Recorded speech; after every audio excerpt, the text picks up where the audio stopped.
He's a monster. He's literally a monster. The billionaire rapper. I'm a savage! Oh! Now facing some serious music. This man is gonna go down. Coming up on 60 Minutes. I saw the aftermath, the bruises, the busted lip, knots on the head. Sean Diddy Combs accused sex party freak-offs. They allege that Diddy filmed it. of shocking crimes against multiple women. It's probably not the half of it. And the evidence is damning. You expect to see Diddy in handcuffs? I do. Each one of those charges carries with it a 25-year sentence. Next. He's been known by many names over the years, from Puff Daddy to P Diddy, even Love. But now, hip-hop megastar Sean Combs has to face the music of being called an accused rapist and sex trafficker. Much like Harvey Weinstein and Jeffrey Epstein, he's at the centre of his very own Me Too reckoning. Alleged victims say for 3 decades the rapper's out-of-control debauchery meant they endured terrifying abuse. With graphic video now backing up their claims, many of them hope Sean Combs will soon be trading his obscene lifestyle for a jail cell.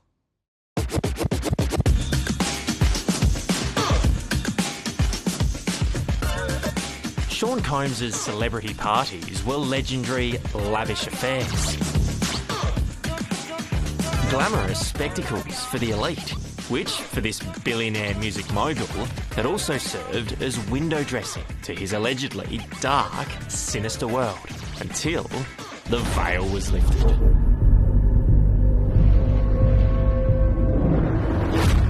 This is incredibly disturbing footage, so I do Last month, this 2016 video leaked to CNN, showing Combs viciously assaulting his then-girlfriend Cassie Ventura in a Los Angeles hotel. It's become the smoking gun for a litany of shocking lawsuits filed by Cassie and 7 other accusers, alleging years of control, abuse, rape, and sex trafficking. Diddy hosted what he called freak-offs, sex parties so brutal that the young men and women would sometimes vomit and pass out from being drugged. They would be beaten. They would be raped. They alleged that Diddy filmed it.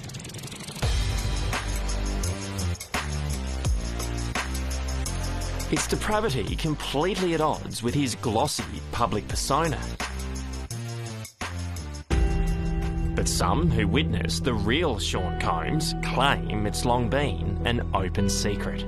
I've kept this very quiet for 14 years. I mean, it's been a very long time. And once I saw the video, I just felt like I need to say something. Cassie Ventura's friend and makeup artist, Myla Morales, says she saw Combs commit horrendous abuse, but was too scared to act. Seeing the security footage brought it all back and breaks her heart. It was hard for me to watch. Like, it was so hard for me to watch. And I cried for days because I just couldn't believe that that man was physically abusing her like that. That really upset me. And I just thought about the years of that. He's a monster. He's literally a monster. Sean Combs has gone by many monikers: Puff Daddy, Diddy, and Love. Not just as a rapper, but a hit-making record label boss who made or broke careers as the go-to man in hip-hop. Rumours of Diddy's bad behaviour have followed him throughout his career. How much was ignored? I am certain that the amount of stuff that we've heard about is probably not the half of it. I imagine that there are many, many people who will take whatever it is that they know with them wherever they go because they believe that that was the price of participation. Dr. A.D. Carson is a professor of hip-hop at the University of Virginia. He says the seeds of Combs' bad behaviour can be traced back to the start of his career. I believe that Diddy has been a person who, since the very beginnings, he was always a person who was incredibly invested in in his own image and curating that image in such a way that he came across to people as being the kind of person that everybody loved and everybody loved to be around. And whenever he wanted to evoke a certain kind of fear, then he was able to do that as well. Savage! I'm a savage! Oh! I'm a savage! Whatever I want, I'm going to get! Whatever I want, I have to get! And we also know that the nickname Puffy comes from this temperament that he has, that he's a kind of guy who is easily angered, and when he gets angered, then he huffs and he puffs, and so people start to call him Puffy. When Puffy met Cassie, he was the 37-year-old powerful producer boss, and she was the aspiring, starry-eyed singer at just 19. Their relationship would eventually become intimate. What's up, y'all? It's your friendly neighborhood international rap mogul superstar, designer extraordinaire, actor, marathon runner, father, friend. You know, I do it all, baby. In this rarely seen video, about me. It's my homegirl Cassie right here. The power imbalance between the two is eerily obvious. She's a human being. That's what we all love about her. The people that love her. The people that hate on her, they was gonna hate her anyway. You know what I'm saying? But y'all will love her one day. This bad boy, we ain't never gonna stop.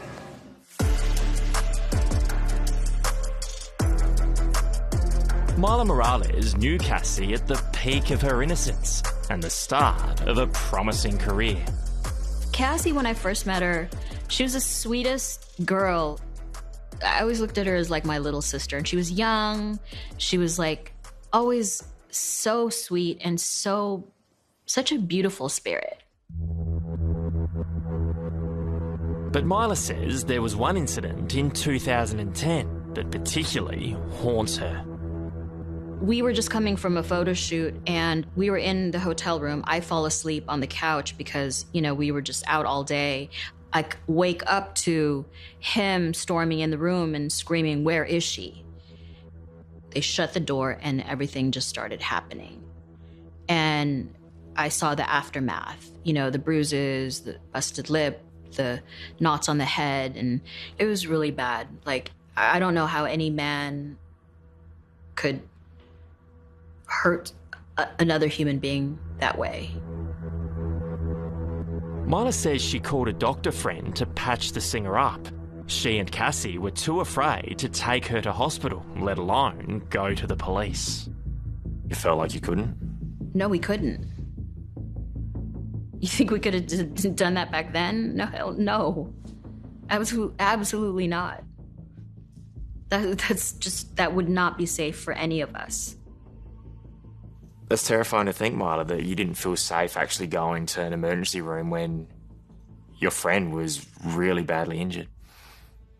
Yeah, I mean, we're not dealing with, like, you know, a normal person, and the person that actually did the abuse is somebody who's, like, powerful. You know, and that's not something we can take lightly. What is it about Diddy's circle that makes them so loyal? So many people, as you say, would have ignored what was going on. I mean, to be honest with you, these are their jobs, you know, and it's not about being loyal. It's more so like, this is your job. And I mean, it goes back to centuries when they're like people in positions of power. What are the servants going to do? Why'd you move to LA? Oh, for the kids, the family, the weather. Being one of Combs' servants was even sought after. In 2008, at the height of his power, contestants competed on a television reality show to become Diddy's assistant.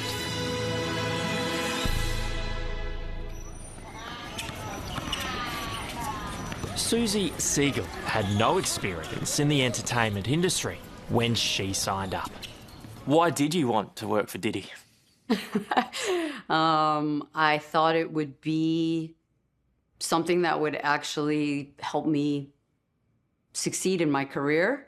I thought it would be something that would help me get famous It seemed very exciting and glamorous and sexy and all the reasons why I thought, okay, this is not where my life was headed before this, but it's an adventure and I'm going to take a chance. For Susie, it became a chance insight into the manic, and she says unsettling environment the music kingpin had forged, and she instantly regretted it. A red flag was we were doing a meeting with him, and he took the meeting in his silk pajamas. And you look back, talk about things not aging well. Like, you look back at that and you're like, wait, that was on national television on VH1 with a man, a CEO, a founder, conducting business in his PJs. Like, why was that okay, right? So, and those were the sort of power moves and weird, inappropriate behavior where you just felt like this person's doing everything he can to like show me that I'm small and he's big, that he's got power and we don't have power. It was clear in that first moment, not a good person.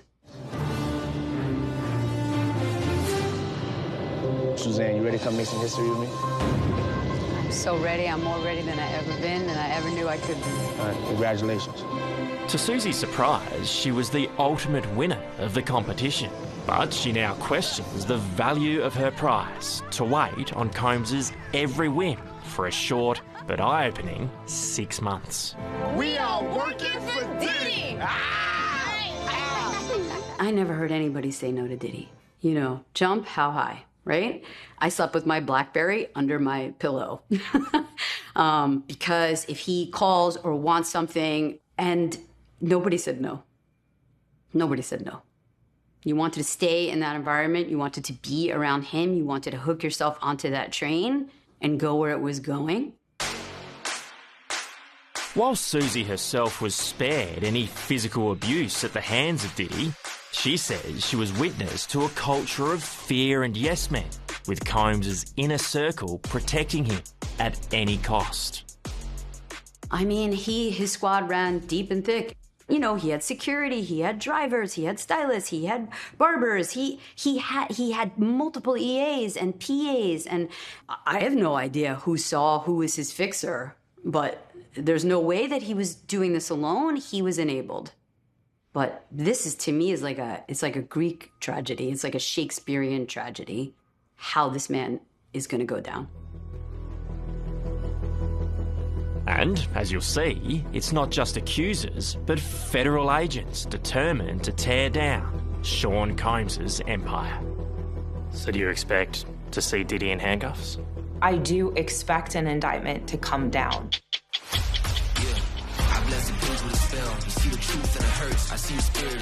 The heinous allegations against rapper Sean Diddy Combs were for many years an open secret. Before this very public reckoning.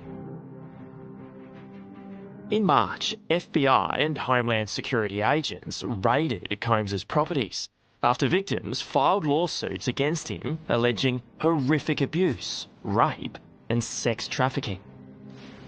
Former federal agent Tracy Walder says it could cost Combs more than his billion-dollar empire. In my opinion, I think that they're probably looking at RICO or racketeering charges. Each one of those charges carries with it a 25-year sentence. And those are extremely difficult cases to defend yourself against. Very difficult. Especially if it's caught on tape.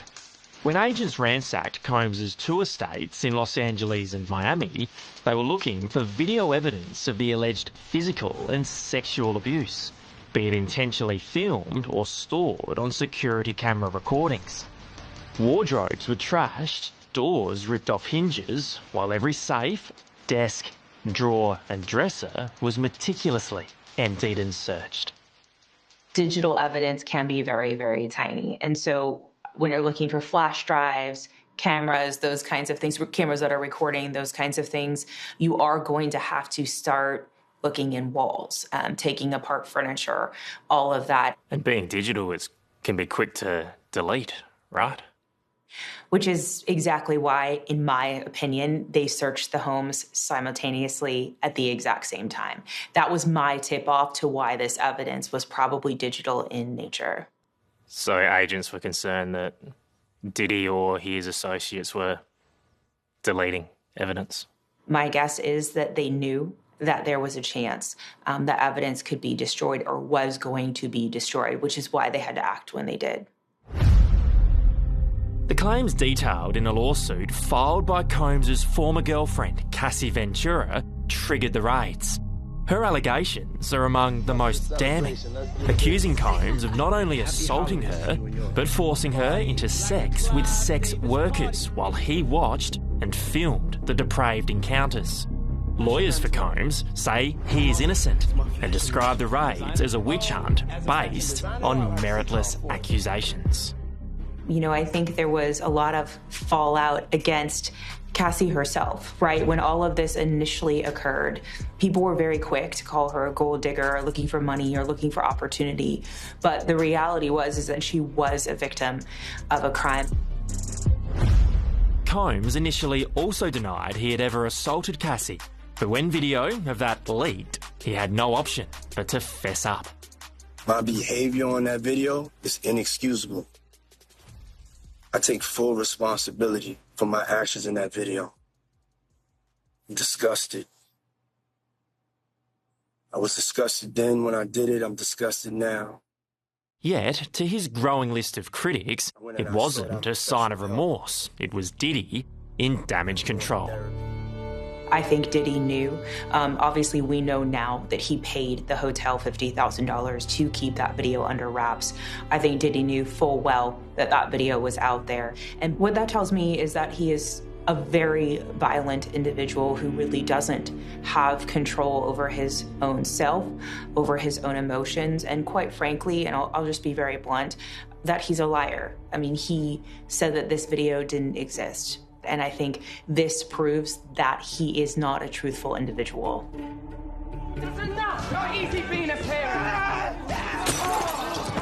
As federal agents build their case against Combs, the music industry hasn't been spared criticism. Now this is what the music industry is all about.